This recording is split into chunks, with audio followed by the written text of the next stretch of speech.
오늘은 의사에 이어서 간호사들이 주축이 된 보건의료노조가 총파업을 예고한 날입니다. 병원 62곳이 파업에 나설 예정이었는데 오늘 새벽까지 막판 노사협상으로 주요 병원 대부분을 포함해 59곳이 파업을 철회했습니다. 저희 취재기자가 조금 전 협상이 타결된 병원에 나가 있습니다.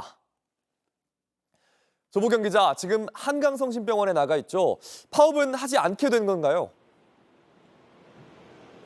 네, 어제부터 밤샘 협상을 진행해온 이곳 성심병원 노사는 조금 전인 오전 7시쯤에 협상을 타결했습니다. 보건의료노조는 오전 7시 현재 병원 62곳 중 협상 타결 사업장이 이곳 성심병원을 비롯해서 59곳, 조정을 연기한 사업장이 1곳, 파업을 결정한 곳이 2곳이라고 밝혔습니다. 이렇게 대부분의 병원들이 예정된 파업을 철회하면서 오늘 각 병원 병동과 응급실 등은 어제와 같은 수준으로 운영될 걸로 보입니다.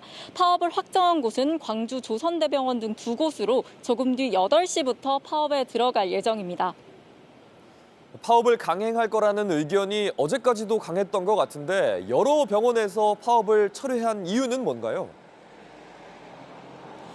네, 보건의료노조 요구사항의 핵심은 임금 인상과 진료 정상화였습니다. 전공의가 의료 현장을 떠난 상태라 추가적인 의료 공백은 병원과 노동자 양측 모두에게 부담이어서 양측 모두가 협상에 적극적으로 임했는데요. 노조 요구안 중에 하나였던 간호법 제정이 국회 본회의를 통과한 게 긍정적 영향을 준 걸로 보입니다. 또 나머지 요구사항에 대해서도 노동자 측이 요구했던 사항 중에 절반 정도를 병원이 들어주면서 협상이 타결된 것이 많았습니다. 다만 의사협회는 간호법에 대해서 간호사를 의사로 둔갑시키는 발상이라고 반발했고 노조는 현장 의사와 간호사를 이간질하는 의사협회의 악의적 선동이라고 비판했습니다. 간호사들이 자리를 지켜서 환자들에겐 다행이지만 추석이 다가오고 있어서 의사들의 공백만으로도 응급실 대란 우려 여전히 큰데 정부 대책은 어떤 게 있습니까? 정부는 다음 달 11일부터 25일까지 약 2주를 추석 비상 응급 대응 주간으로 정했습니다.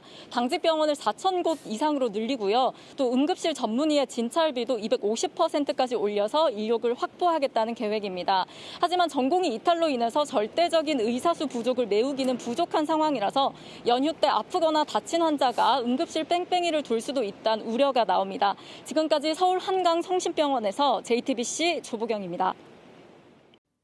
아침엔 앵커 정재우입니다. 지금 이 기사 가장 먼저 매일 아침 7시 반에 보실 수 있습니다. JTBC 뉴스 채널을 구독해 아침엔과 하루를 시작하세요.